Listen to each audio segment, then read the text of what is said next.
자, 오늘 우리는 요한계시록에서 주님께 칭찬만 받았던 그 교회, 서머나 교회죠. 나중에 빌라델비아 교회도 우리가 좀 살펴보게 될 텐데 그 은혜의 그 시간을 또 나누도록 하겠습니다. 오늘 지난 11월 달에 이어서 두 번째 이 제목을 가지고 설교를 할 텐데 두 번째, 아니죠. 세 번째죠.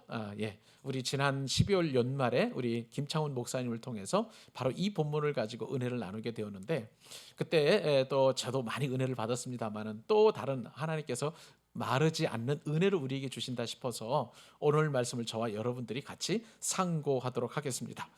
자, 오늘 말씀을 듣게 되면 여러분 세 번을 무려 듣는 거 아니겠어요?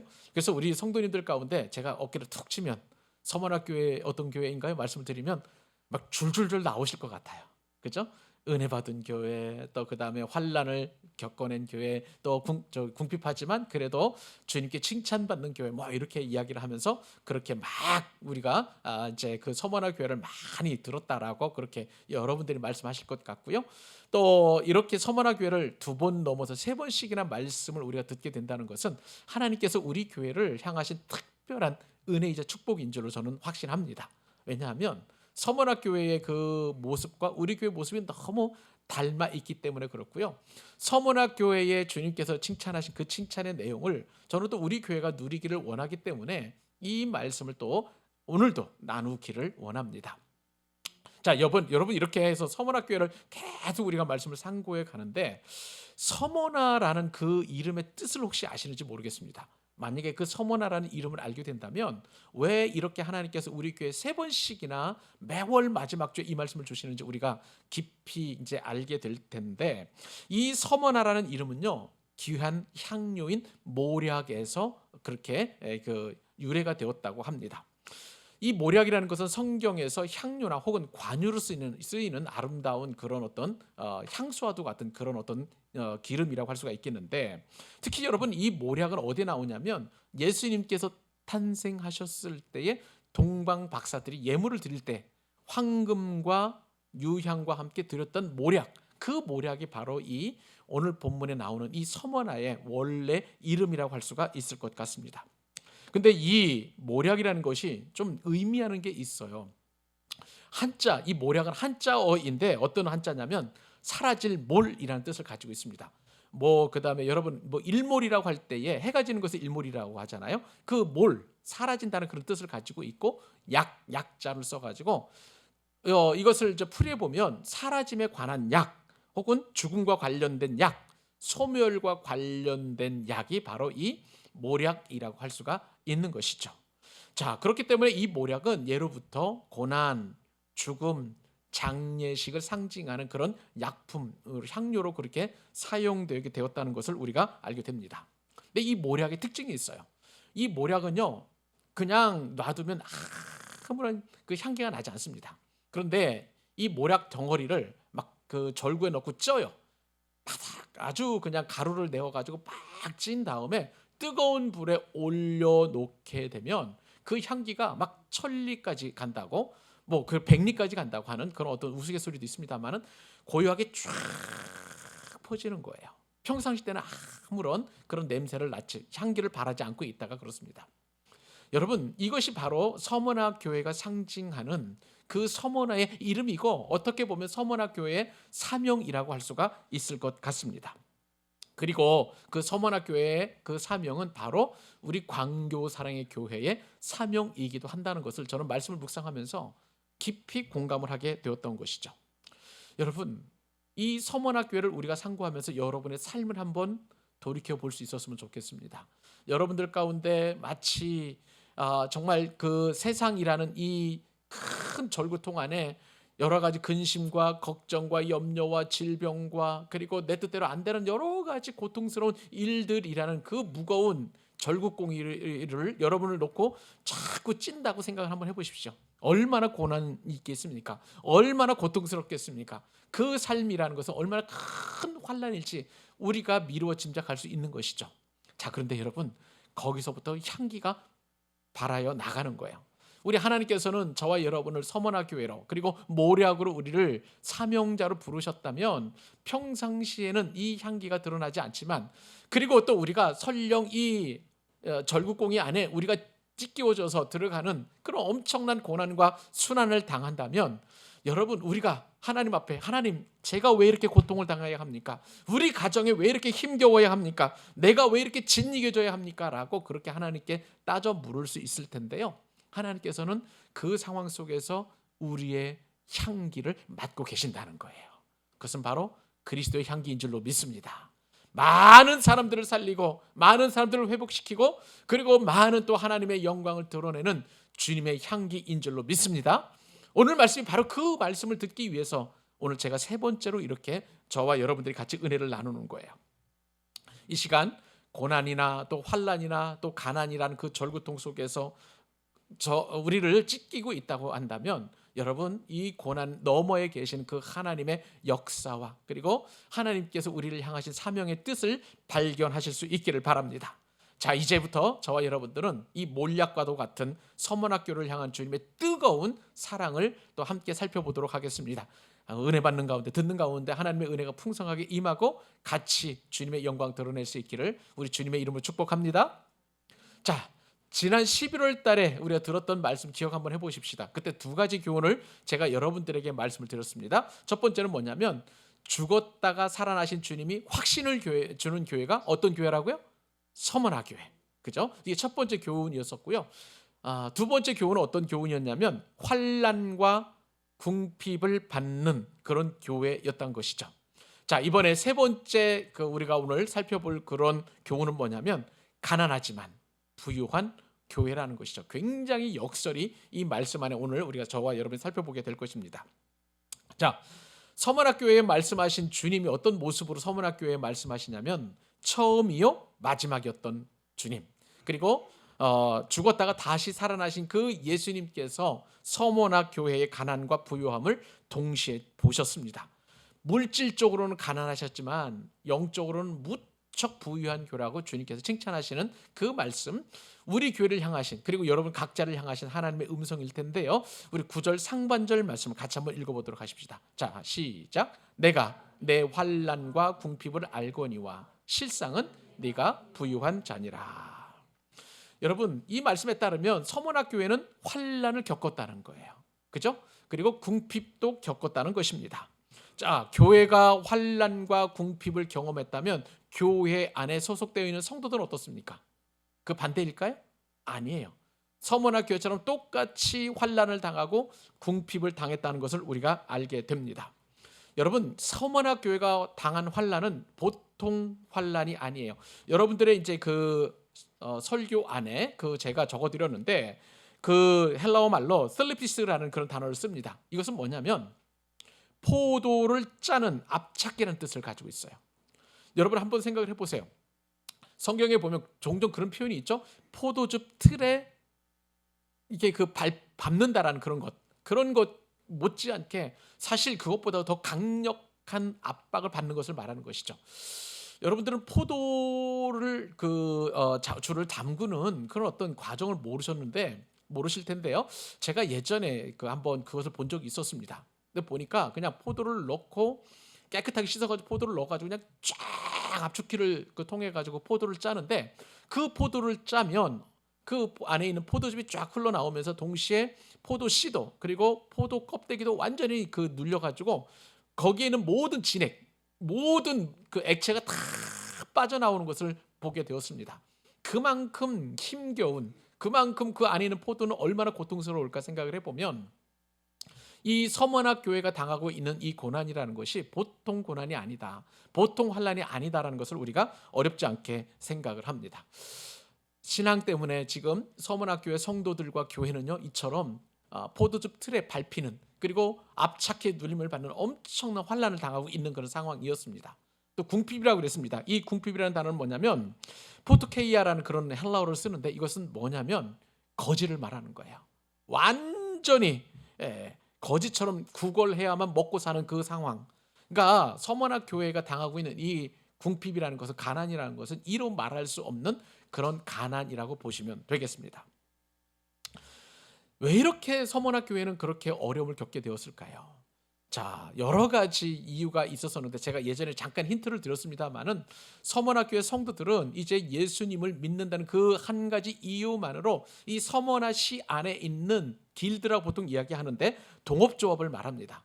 그러니까 협동조합을 말하는 거예요. 그 길드 안에 소속될 수 없었어요. 그러니까 장사도 마음대로 못하고 사업도 못하는, 참 일거리가 없어서 그저 그냥 구걸해서 먹고 살아야만 하는, 연명해야만 하는 그런 상황 가운데 있었던 것이죠.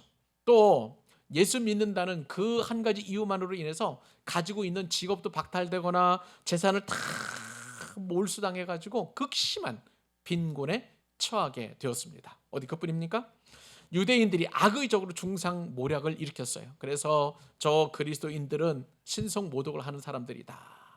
그 하나님, 그 유대인들이 믿는 그 유일신 여호와, 야호웨를 믿지 않는 것뿐만 아니라 로마인들이 다 믿었던 그 신도 믿지 않는다라고 이야기를 해서 신성 모독하는 사람들로 비방하고 몰아붙인 거예요. 어디 그뿐입니까? 여러분, 제가 예전에 서문학교 설교를 하면서 어떤 이야기를 했냐면, 서문학교회의 초대 목사님이 폴리갑이라는 교부라고 말씀을 드렸어요. 이 폴리갑 주후 155년에 이제 화형당하는 그런 순교를 당하게 되었는데, 그만큼 죽음을 무릅쓰고 신앙생활을 해야만 하는 기가 막힌 어려움 가운데 이 서문학교회가 노임을 받게 되었다는 거예요. 여러분, 이런 상황 속에서 얼마나 힘들고 얼마나 고통스러운 그런 신앙생활을 해야 됐을까요?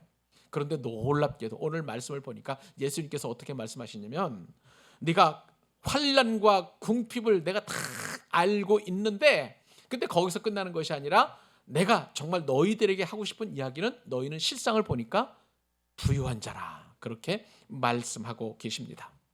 주님께서 부유한 자라고 서문학교회를 극칭찬하시는 것을 보게 되는 거예요. 자, 주님께서 하신 이 말씀에 대해서 장로교 창시자인 칼빈 목사님이 이렇게 표현을 하셨습니다. 주님께서 실상은, 그 실상이라는 것은 but in reality라는 그런 뜻인데, 실제로 보니까 이것은 눈으로 보이는 것으로 판단하지 말고 보이지 않는 실제로 판단하라는 주님의 명령이다라고 이렇게 해석을 했어요. 공감합니다. 일반 사람들에게는 저 가난하고 어려움을 겪고 저 예수 믿는다는 그 한 가지 이유만으로 저렇게 고통을 겪고 있어서 일종의 보면 루저들이고 실패자들인데, 주님께서 보시는 새로운 관점으로, 새로운 시각으로 보니까 실상은 너희들이 참 부유한 자들이다 라고 그렇게 말씀하시는, 보통 사람들이 보지 못하는 그 실제를 예수님이 보셨다라고 칼빈 목사님이 그렇게 이야기를 한 것이죠. 여러분, 실상은 부유한 자라는 이 주님의 평가는 단순한 위로가 아니라고 저는 생각합니다. 그것은 뭐냐? 주님께서 하나님 나라의 실제에 대한 선언이라고 저는 믿습니다. 눈으로 보기에는 하나님 나라와는 거리가 멀 거예요. 하나님 나라는 기쁨이 있는 곳이고 감사와 즐거움과 영원한 희락이 있는, 영원한 부유함이 있는 그런 나라라고 그렇게 볼 수 있겠지만, 그러나 서문화교회 성도들이 당하고 있는 현실은 그렇지 않다는 거예요. 너무 고통스러웠고 실제는 너무나 비참했었습니다. 그런데 주님께서 새로운 하나님의 나라의 실제를 분명하게 말씀해 주시는데, 그렇게 천국에 약속되었던, 하나님 나라에 약속되었던 모든 풍요와 모든 부유가 다 저렇게 고난받고 환난받고 가난한 서머나 교회에 있었다고 주님께서 지금 말씀하시는 것입니다. 우리가 아무리 가난하도, 우리가 아무리 환난 가운데 있다 할지라도 주님께서 부유하다 하시면 우리는 진정 부유한 사람인 줄로 믿습니다. 주님께서 그렇게 서문학교회를 인정하셨고, 그리고 우리 광교 사랑의 교회를 인정하신 줄로 믿습니다. 자, 그러면 여러분, 주님께서 인정하셨다는데 아무런 근거 없이 인정하셨을까요? 그렇지 않아요. 제가 보니까, 말씀을 묵상해 보니까 서문학교회가 가지고 있었던 이 부유함이 기가 막힌 부유함들이 많이 있었어요. 한 4가지 정도 제가 생각해 볼 수 있었는데, 첫 번째 부유함은 뭐냐면요, 믿음이 부유했다는 거예요. 무엇이 부유했다고요? 믿음, 맞습니다. 여러분, 서문학교회 성도들이, 그리고 서문학교회가 가지고 있었던 이 믿음이 얼마나 부유했냐면, 시험 속에서도 빛나는, 찬란하게 빛나는 그런 믿음이었던 것입니다. 말씀을 드린 것처럼 여러분, 서문학교회 성도들은 예수님을 믿는 그 믿음을 가지고 모든 로마와 백성들과, 그리고 로마의 속국들이, 모든 백성들이 섬겨야 될 로마 황제를 거부했던 거예요. 그래서 그들은 직업을 잃었어요. 하지만 그럼에도 불구하고 환난 가운데서 그들은 예배를 잃지 않았습니다. 예배를 멈추지 않았어요. 재산을 빼앗기고 직업을 빼앗기고 몰수당했지만 하나님께 물질 드리기를 멈추지 않았던 교회가 바로 이 서머나 교회였던 것이죠. 예수님을 믿는다고 황제의 숭배를 거부한다고 그들은 투옥되기도 하고 감옥에 갇혔고 고문을 받았지만 그런 위협 속에서도 성도들은 교제를 멈추지 않았습니다. 왜요? 이 모든 것들이 믿음의 행위였기 때문에 그런 거예요. 저는요, 우리 교회를 바라보면서 우리 교회도 믿음이 풍성한 교회인 줄로 믿습니다. 왜냐하면 건강이 좋지 않은 우리 성도님들도 끊임없이 하나님을 예배하고 있어요. 이 현장 예배를 못 드리니까 병상에서 누워 계시면서도 하나님의 음성을 듣고 주님의 말씀을 듣고 하나님을 경외하고 예배 드리는 것을 멈추지 않고 있기 때문에 그런 것입니다. 병상에서 찬송하시는 우리 성도님들이 계십니다. 병상에서 하나님 앞에 기도하는 성도님들이 계시고요. 이것이 바로 어떤 것이 부유하냐면 믿음의 부유함의 상징이라고 저는 믿습니다. 그러니까 서머나 교회가 가지고 있었던 이 믿음의 부유함이 우리 교회의 믿음의 부유함하고 동일하다고 저는 믿어요. 그렇기 때문에 우리는 무엇이 부유할까요? 따라서 해봅시다. 믿음. 예, 우리 광교 사랑의 교회는 서머나 교회처럼 믿음이 부유한 교회라고 여러분 자부심을 가질 수 있기를 바랍니다. 서머나 교회는 또 무엇이 풍성했을까요? 무엇이 부유했을까요? 두 번째는 충성이었습니다. 여러분, 서머나 교회는요, 주님께서 죽도록 충성하라고 말씀하시는 그 충성의 본가라고 할 수가 있습니다. 여러분, 이 서머나 교회 성도님들의 그 충성은 상황이 변해도 그리고 고난 가운데 있다 할지라도 절대 변질되지 않는 그런 헌신, 그런 충성이 있었다는 거예요. 아무리 고난이 밀려온다 할지라도 불같은 그런 환난이나 시험이 온다 할지라도 서머나 교회 성도들은 전혀 변질되지 않는 그 주님을 향한 충성이 있었다는 것입니다. 저는요, 우리 교회가 바로 서머나 교회처럼 그렇게 주님을 향한 충성스러움이 변치 않고 지금도 지속되고 있음을 믿습니다. 모든 성도님들이 주의를 지키고 또 교회 봉사를 멈추지 않고 있어요. 다 경제적인 어려움 가운데 있습니다만은 그러나 그럼에도 불구하고 11조를 드리고 하나님 앞에 작은 감사라도 드리기 위해서 감사의 예물도 드리고 주일마다 정한 예물도 드리고 있는 것을 보게 됩니다. 그리고 주님께서 주신 직분 감당하려고 어떻게든지 간에 애쓰고 수고하고 마음 쓰는 그 작은 것, 나는 비록 더 충성스러워 하고 싶고 더 하고 싶지만 하지 못하는 것에 대한 안타까움과 미안함, 죄송스러움, 그런 것들이 다 충성의 또 다른 그런 모습이라는 거예요. 우리 교회는 서머나 교회가 충성이 부유했던 것처럼 우리도 역시 충성이 부유한 교회인 줄로 믿습니다. 세 번째, 또 서머나 교회는 어떤 것이 풍성했냐면요, 우리가 눈에 보이지는 않지만 영혼을 바라보는 소망이 풍성한 그런 교회였습니다. 서머나 교회의 그 교회는 현재의 고난보다도 미래의 영광을 바라보는 그런 교회였습니다. 지금은 가난했어요. 지금은 궁핍했어요. 지금은 환난 가운데 있었고 어려움을 겪는 그런 교회였습니다만은, 그러나 그 지금 드리워지는 그런 삶의 고난이나 고통, 그리고 신앙에 대한 핍박이 그들에게 그 소망이 아니라 여기에서 하나님께서 반드시 큰 은혜를 주시고 반드시 이 위기를 극복하고 그리고 영원한 것을 바라볼 수 있도록 은혜를 주신 것에 대한 그 소망을 갖고 있었다는 거예요. 보이는 것이 아니라 보이지 않는 것을 바라보는 그 믿음, 현재가 아니라 미래를 바라보는 그 믿음, 그 소망을 가지고 또 서머나 교회는 지금 이 어려움과 그리고 환난을 이겨나가고 있는 그런 상황 가운데 있었습니다. 우리 교회도 마찬가지죠. 현재 어려움에도 마찬가지고 우리 교회는 더 나은 미래를 소망하고 있습니다. 여러분, 우리 성도님들은 병든 몸이 있지만 이제 곧 하나님께서 그 병을 고쳐주실 줄로 믿습니다. 이것이 소망이에요.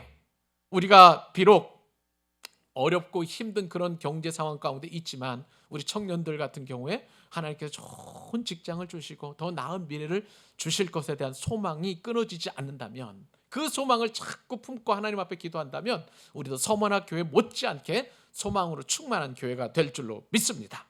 그리고 이 땅에서 우리가 수고하고 애쓰고 가난한 것에 우리가 끝나는 것이 아니라 장차 주님께서 이 모든 수고에 대한, 헌신에 대한 그것들을 다 갚아주실 것을 또 우리가 기대한다면 이것도 주 안에서 우리가 누리는 참된 소망인 줄로 믿습니다. 주님께서 그 소망을 보시고 저와 여러분들을 너희는 참 부유한 자다라고 그렇게 칭찬하실 것입니다. 마지막으로 한 가지 더 서머나 교회에 풍성했던 것은 무엇이냐면 여러분 놀랍게도 사랑이 부유했습니다. 서머나 교회는 극심한 가난 속에 있었습니다. 그러나 성도들끼리 서로 돌아보기를 멈추지 않았습니다. 한 성도가 투옥이 된다면 분명히 그들은 찾아가서 위로했을 거예요. 또 그다음에 이제 순교제 유가족이 있었을 텐데 그 순교제 유가족들을 돌보고 또 작은 음식이나마 나누며 함께 위로하고 격려하는 그러한 또 사랑이 있었습니다. 그리고 빈손이어도 베푸는 그런 어떤 손길을 통해서 어떻게든지 간에 주님께서 주시는 은혜와 사랑을 나누기를 그들은 쉬지 않았던 것이죠. 우리도 마찬가지예요. 우리도 성도님들이 누가 하나 아프면 정말 감사하게도 그 기도를 끊이지 않습니다. 그리고 마치 내 가족처럼 내 형제처럼 그리고 오히려 내 가족이나 형제보다도 더 가깝게 위해서 기도하고 찾아가고 전화하고 또 권면하고 신방하고 하는 일들이 지속적으로 이루어지게 되는 것을 보게 되면 그 모든 것이 사랑의 행위인 줄로 믿습니다. 자, 그렇다면 여러분 우리 교회도 바로 서머나 교회가 풍성했던 믿음, 서머나 교회가 풍성했던 그 충성 그리고 소망, 사랑이 풍성한 교회라인 것을 우리는 부정할 수가 없는 거예요. 사랑하는 여러분, 그렇다면 우리의 부유함은 주님이 우리 이 교회를 향하여서 주시는 그 축복, 실상은 너희가 부유하다라고 말씀하셨을 때 그 부유함은 여러분 은행의 잔고나 혹은 높은 건물이나 아니면 멋진 어떤 우리가 누리는 그런 것이 아니라 믿음의 확신에 있음을 우리는 고백해야 될 줄로 믿습니다. 우리의 부유함은 건물의 크기가 아니라 충성의 깊이가 있음을 여러분 믿으시기 바랍니다.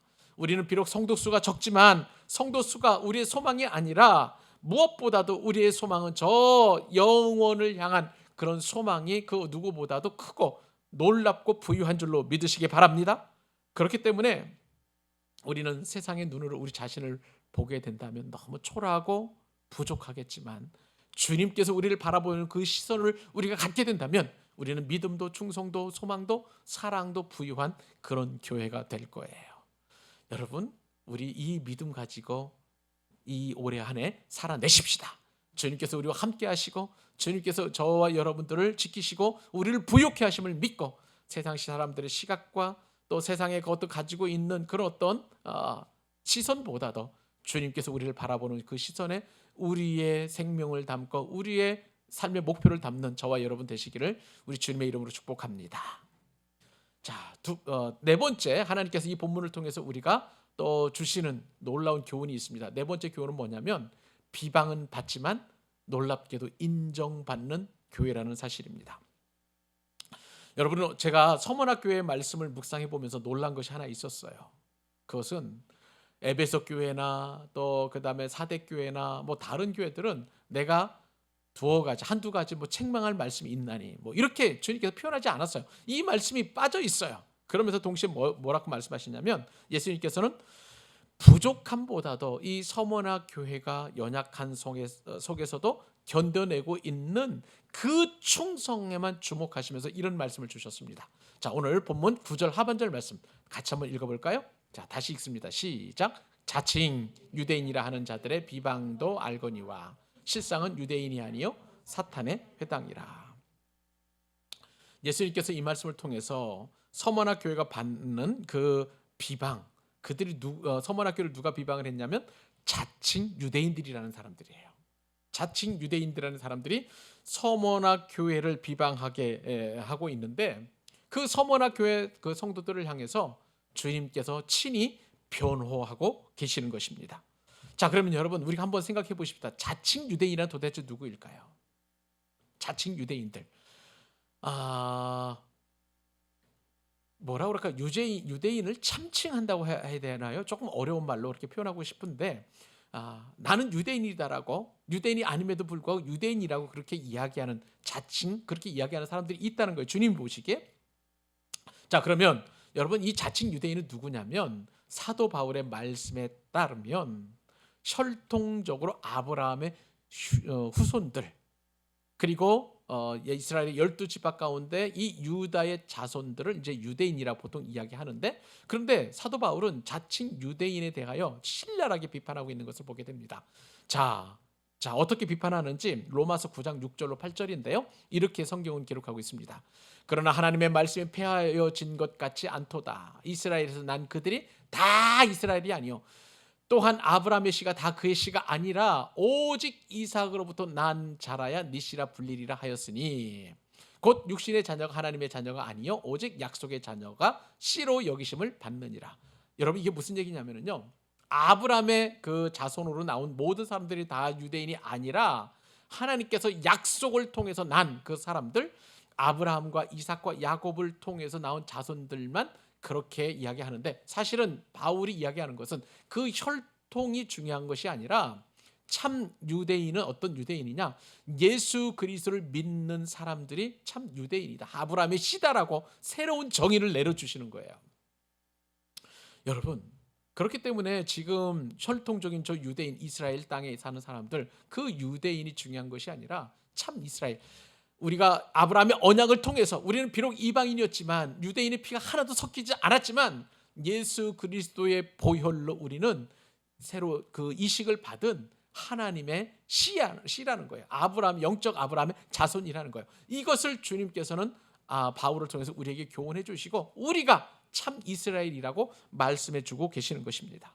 그렇기 때문에 자칭 유대인들은 아브라함의 혈통만 가지고 있어서는 안 되는 것이고요, 예수 그리스도를 믿지 않으면 이 사람들은 유대인의 혈통을 가지고 있다고 해서 유대인이 될 수 없는 것이고, 오늘 주님께서 경고하시는 것처럼 자칭 유대인이 될 수밖에 없는 그런 사람들이었다는 것이죠. 자, 그런데 이들이 어떻게 되었냐면 주님의 말씀에 따르면 자칭 유대인들이 그 참 이스라엘이라고 하는 그 서머나 교회 성도들을 비방을 하게 되었는데, 그들을 어떻게 규정하시냐면 사탄의 도구다, 사탄의 회당이다라고 그렇게 말씀하십니다.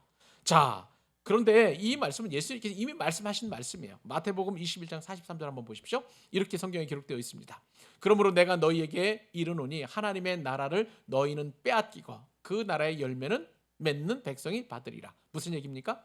혈통적으로 유대인들, 너희들이 아무리 그렇게 주장한다, 자칭 유대인이라 한다 할지라도 이 하나님 나라에 약속받은 그 약속은 너희는 다 빼앗기고 그리고 열매 맺는 다른 백성들이 그것을 받으리라고 그렇게 말씀하시는 거예요.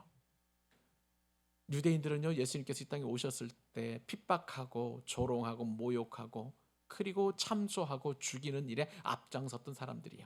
주님께서 그 유대인들을 향한, 자칭 유대인들을 향한 경고의 말씀이라고 할 수가 있겠습니다.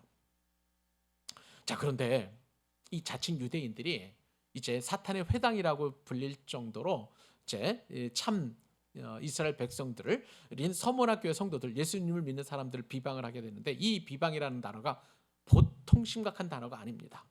헬라어 말로 보니까 블라스페이마이라는 그런 단어를 쓰는데, 자, 이게 무슨 뜻이냐면 단순한 욕설이 아니에요. 명예를 훼손하고 정체성을 공격하고 악의적으로 중상모략을 일삼는 엄청난 비방이었다는 것입니다. 자칭 유대인들이라 하는 자들이 황제의 적으로 그렇게 규정하면서 당국에 계속 고발하는 거예요. 자, 저 유대인, 저 예수 믿는 작자들은 황제를 숭배하지 않습니다. 자기네도 숭배하지 않으면서 황배도 인정하지 않습니다. 이것은 반역죄입니다라고 계속 중상모략을 하면서 당국에 지금 고발하고 그리고 고소하고 있는 것을 보게 됩니다. 나아가서 이들이 또 얼마만큼 중상모략을 일컬었냐면, 자, 그리스도인들은 예수님께서 최후의 만찬 때에 하신 성만찬을 기념하잖아요. 그러니까 성만찬을 하면서 이제 떡을 떼고 이제 포도주를 마시면서 예수님의 몸과 살을 먹는 것을 기념하지 않습니까? 자, 그런데 이것을 어떻게 중상모략을 했냐면, 예수 믿는 그 예수쟁이들은 모이기만 하면 그렇게 사람의 살을 뜯어먹고 또 피를 마신다, 식인 종들이라고 그렇게 중상모략을 한 거예요. 어디 그뿐입니까? 자, 성도가 서로 형제 자매라고 부른단 말이죠. 예수 안에서 우리는 한 자녀들이니까, 하나님의 자녀들이니까. 그래서 서로 형제 자매라고 이렇게 부르니까 그것을 일컬어서 근친상간하는 종족들이다, 그렇게 중상모략을 하게 되었던 것입니다. 자, 이들을 향해서 예수님께서 어떻게 말씀하실까요? 그냥 가만히 계실까요? 그렇지 않아요. 오늘 말씀에 보면 강력한 저주의 말씀을 하십니다. 너희가 자칭 유대인이라 하겠지만 실상은 유대인이 아니라 사탄의 회당이다라고 그렇게 말씀하고 계시는 것입니다. 주님께서는 그 유대인들의 그 일들을, 그 모임을 사탄의 회당이라고 그렇게 강력하게 말씀하신 이유는 뭐냐면, 그들이 하나님의 이름을 빙자해서 하나님의 백성을 모욕하고 핍박하고 조롱하고 그리고 또 고소하고 하는 그런 일들을 했기 때문에 그런 것이죠. 그들은 또 가만히 있지 않았습니다. 메시아를 거부했습니다. 그리고 메시아를 따르는 그 자들을 핍박했습니다. 그들이 종교적인 명분으로 살인까지도 정당화했기 때문에 바로 이 유대인들을 예수님께서는 사탄의 회당이다 라고 그렇게 말씀하고 계시는 것이죠. 여러분, 그런데 저는 이 말씀을 묵상하면서 굉장히 큰 은혜를 얻게 되었습니다. 여러분, 그게 뭐냐면요, 주님께서는 다 보고 계신다는 거예요. 다 보고 계신다는 거예요. 주님은 교회가 받는 부당한 비방과 그리고 그 공격을 다 보고 그리고 판단하신다는 것을 오늘 말씀을 통해서 우리가 깨닫게 됩니다. 주님은요, 고난 당할 때 마치 안 계시는 것처럼, 그 고난과 상관없는 것처럼, 멀리 떨어지는 것처럼 그렇게 계실 때가 많아요. 그런데 오늘 말씀을 보니 주님께서는 그 환난 가운데, 그리고 그 자칭 유대인들이라 하는 사람들이 하는 그 엄청난 핍박과 고난의 모든 과정들을 다 보시고, 오늘 이 말씀에 따르면 너희들이 실상은 유대인이 아니라 사탄의 회당이라고 그렇게 심판하시는 것입니다. 우리는 이 말씀을 통해서 서머나 교회가 당하는 그 환난과 공핍을 아시는 주님께서 우리 교회가 당하는 비방도 아시는 줄로 믿습니다. 그리고 거기서 머무는 것이 아니라 교회를 보호하시되 끝까지 보호하고 계시는 것입니다. 그렇기 때문에 우리는 세상에서, 세상의 법정에서 우리가 교회가 질 수 있다고 생각을 해요. 또 세상에서 여론재판에서 교회가 분리할 수도 있을 것 같습니다. 그런데 놀라운 것은요, 하늘 법정에서는 끝내 하나님께서 그 교회를 보호하시고 그리고 그 교회를 지키시는 말씀을 변론을 하십니다. 로마서 8장 33절 34절 우리 같이 한번 읽어보도록 하십시다. 자, 시작. 누가 능히 하나님께서 택하신 자들을 고발하리요? 의롭다 하신 이는 하나님이시니 누가 정죄하리요? 죽으실 뿐 아니라 다시 살아나신 이는 누구? 그리스도 예수시니 그는 하나님의 우편에 계신 자요 우리를 위하여 간구하시는 자신이라. 아멘. 하나님 우편에 계신 그 예수님께서 서머나 교회를 변론하시고 보호하시고 지키셨다면, 그 예수님께서 우리 광교사 하나님 교회를 변론하시고 보호하시고 지키시고 지금도 우리가 승리할 수 있도록 인도하여 주시는 줄로 믿습니다. 사랑하는 여러분, 오늘날 한국교회 안에서 기독교가 당하는 비방은 이로 말할 수 없습니다. 많은 비판도 받고 있어요. 여러분, 생각나는 게 있습니다. 요즘 젊은이들이나 혹은 반기독교적 정서를 가지고 있는 사람들이 기독교를 어떻게 이야기하냐면 기독교가 아니라 개독교라고 이야기합니다. 그런 얘기를 제가 들은 적이 있었어요. 또 광신자라는 그런 의미로 예수쟁이 혹은 예수 환자라는 말도 하는 이야기도 제가 듣기도 하였습니다. 어디 그뿐입니까? 직분자들에 대한 혐오가 있는데요. 자, 장로님들을 장로충이랍니다. 벌레라는 거예요. 목사들을 목사충, 권사들을 권사충이라고 그렇게 비아냥거리고 비방하고 있습니다. 어디 기뿐입니까? 교회에서 이제 뭐 헌금을 얘기를 하게 되면 헌금을 강요한다는 의미로 11조 배틀이라는 말을 쓰더라고요. 빵 셔틀, 11조 셔틀 뭐 이런 식으로 그렇게 비아냥되면서 그렇게 교회를 조롱하는 그 이야기들을 제가 듣게 되었습니다. 여러분, 참 안타까운 사실이에요. 세상에서도 우리를 비방하지만 더 큰 아픔은 뭐냐면 교회 안에서조차 이런 비방이 비일비재하게 일어나고 있습니다. 우리가 어느 교회에 어떤 문제가 생기게 되면 그것을 자꾸 얘기를 해서 교회가 교회를 비방하고 교회가 예수님을 비방하고 하는 일들을 얼마나 많이 하고 있는지 모르겠습니다. 저는 우리 교회 성도님들이 교회의 주인은 예수님이라고 믿는다면, 교회를 예수님께서 지금도 지키시고 보호하신다면 믿는다면 그것을 다 주님 앞에 맡기고 우리는 그저 기도하는 그런 성도님이 되실 수 있기를 바랍니다.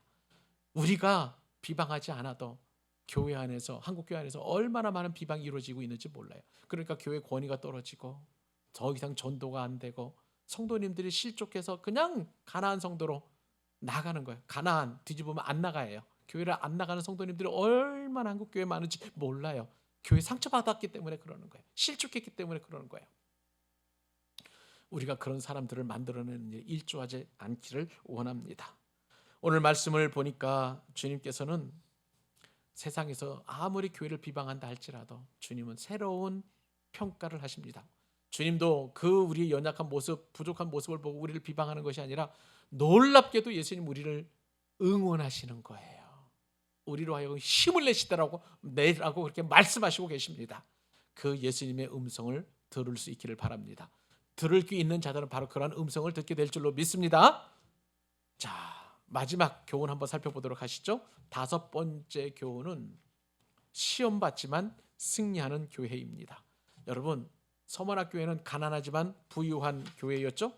그리고 또 어떤 교회였습니까? 서머나 교회는 비방을 받지만 인정받는 교회였고, 그리고 마지막 시험 받지만 승리하는 교회라는 것을 주님께서 말씀하십니다. 주님께서는요, 참 안타깝게도 이렇게 서머나 교회가 당하고 있는 이 고난이 없어지리라, 내가 그 고난을 다 사해 주겠노라, 그렇게 말씀하지 않으셨어요. 어떻게 말씀하시는지 한번 읽어보실까요? 10절과 11절 말씀 같이 읽습니다. 자, 시작. 너는 장차 받을 고난을 두려워하지 말라. 볼지어다 마귀가 장차 너희 가운데서 몇 사람을 옥에 던져 시험을 받게 하리니 너희가 10일 동안 환난을 받으리라. 네가 죽도록 충성하라. 그리하면 내가 생명의 관을 내게 주리라. 귀 있는 자는 성령이 교회들에게 하시는 말씀을 들을지어다. 아멘. 여러분, 세상에서 교회는 신실해야 하고 살아 있어야 하지만 그렇지 못한 것이죠. 특히 초대교회에는 그렇게 교회가 영향력 있지를 못했습니다. 그저 그냥 꺼져가는 등불과도 같이 그렇게 조금씩 그렇게 마지못해 존속하고 있었던 것이죠. 초대교회는요, 특히 서머나 교회에서는 이렇게 고통을 당하고 핍박을 당하게 되면 죽느냐 사느냐의 갈림길에 서 있다라고 보아도 무방할 것입니다. 그런데 그런 상황에서 하나님께서는 여러분 서머나 교회를 칭찬하지 않으세요. 그리고 어떻게 말씀하시냐면, 야, 잘 될 거야, 조금만 더 견뎌, 이 고난은 곧 끝날 거야 라고 그렇게 말씀하지 않으신다는 거예요. 그러면서 어떤 말씀을 하시냐면, 너는 장차 받을 고난을 두려워하지 말라. 지금도 힘들어 죽겠는데, 지금도 근근히 그렇게 교회가 유지되어 가는 것 같은 그런 상황인데, 주님께서는 그 고난 이제 곧 사라질 거야 라고 희망적인 말씀을 주시지 않고 장차 받을 고난이 있는데 그 고난을 두려워하지 말라라고 그렇게 말씀하고 계시는 것이죠. 여러분, 만약에 누가 나에게 이런 말씀을 하신다라고 한번 생각을 해보십시다. 나는 지금 고난을 받고 환난 속에서 정말 마지못해서 죽지 못해서 살고 있는 그런 상황 속에서 너 앞으로 더 큰 고난을 받을 거야 라고 그렇게 이야기한다면 여러분들 어떻게 대응하시겠습니까? 그 사람과는 절연할 거 아니야. 아예 얼굴도 쳐다보지 않을 것 같습니다. 그렇게 하지 않을까요? 근데 주님은 지금 서머나 교회에 그런 말씀을 하고 계십니다. 지금 어느 때보다도 교훈, 격려가 필요하고 응원이 필요한데 너 앞으로 더 큰 고난을 받을 거야. 그때 그 두려움을 두려워하지 마라고 그렇게 말씀하고 계시는 거예요. 굉장히 섭섭한 말씀이라고 여겨집니다. 제가 지금 신앙생활 한 지 벌써 한 50년 가까이 되었고요. 그리고 목회자가 되어서 이 설교를 하는 그런 어떤 이제 목사가 된 지도 벌써 20년 가까이 되었습니다.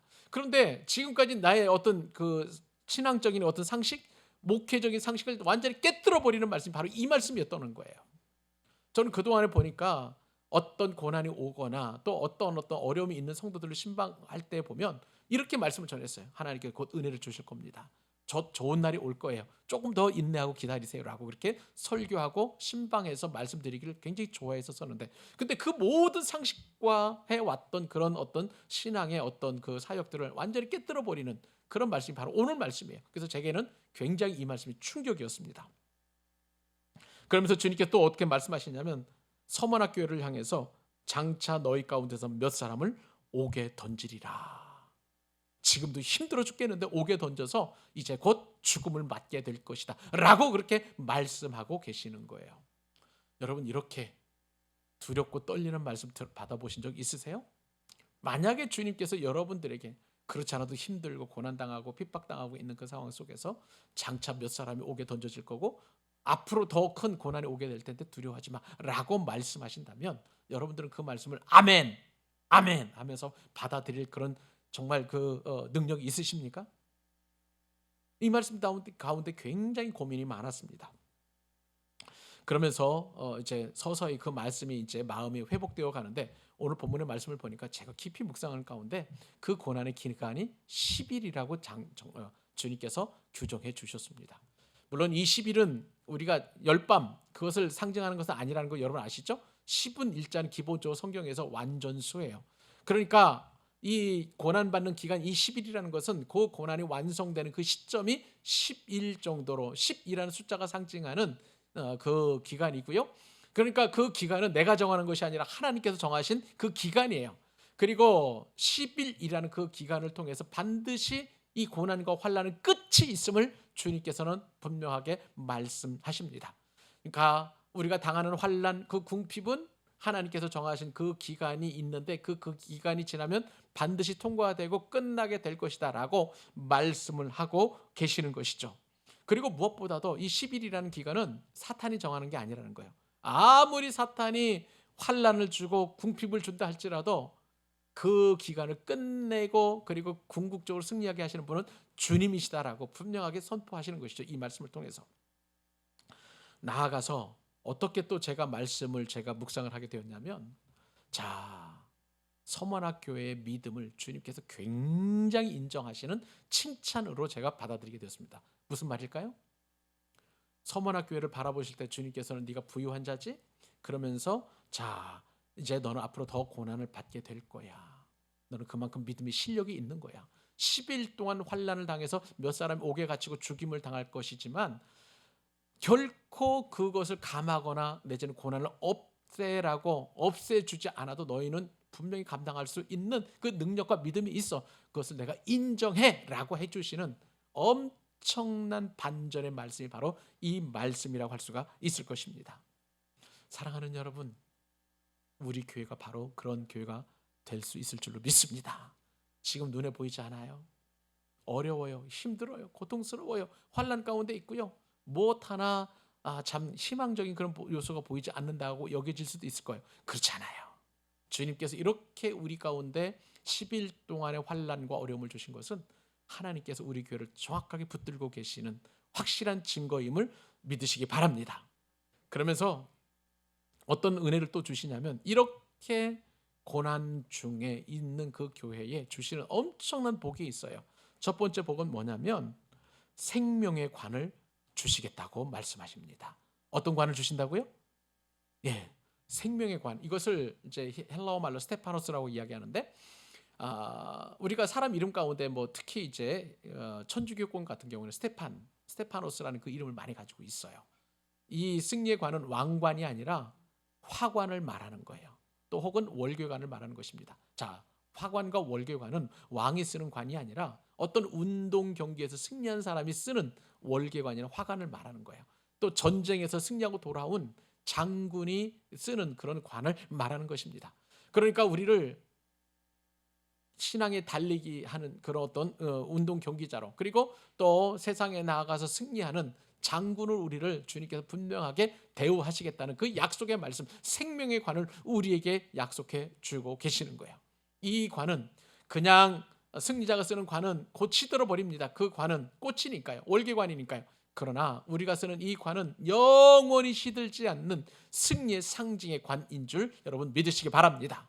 어떤 사람에게 이 관을 주어지나요? 시험 받는 자에게, 환난 받는 자에게 10일 동안이라는 주님이 정하신 그 기간 안에 환난과 궁핍을 당하고 그리고 이겨낸 자에게 반드시 이렇게 영원히 썩지 아니할 생명의 관을 주게 된다는 거예요. 여러분, 그 관은요 또 우리에게 어떻게 또 은혜를 주시냐면 어떤 사람에게 그 관을 반드시 씌워 주시냐면 10절 하반절에 보면 이렇게 표현되어 있습니다. 내가 죽도록 뭐하라고요? 충성하라. 내가 죽도록 충성하라.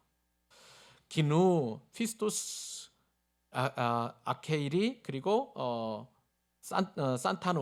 산타투라고 이렇게 표현되어 있는데 이게 무슨 얘기냐면 제가 이제 기억을 해보니까 죽음에 이르기까지 신실하라. 죽음도 두려워하지 말고 죽는 그런 순간까지도 이 믿음, 이 사랑, 그리고 주님을 향한 이 충성 거두지 말아라 라고 하는 특별한 당부의 말씀인 것입니다. 여러분, 이 말씀을 주시기까지 서머나교회는 이 폴리갑이 순교가 결정적인 역할을 하게 되었습니다. 이렇게 힘든 상황 속에서 폴리갑은 자신의 믿음을 버리지 않고 순교를 당하게 되었는데 AD 55년 폴리갑의 나이가 86세였습니다. 이 서머나 교회를 담임하면서 로마 당국에 의해서 드디어 이제 처형을 당하게 되었는데, 이제 그 처형하는 로마의 군사가 그렇게 이야기합니다. 그리스도를 저주하면 석방하겠다. 그런데 폴리갑은 그 제안을 듣고 이렇게 이야기합니다.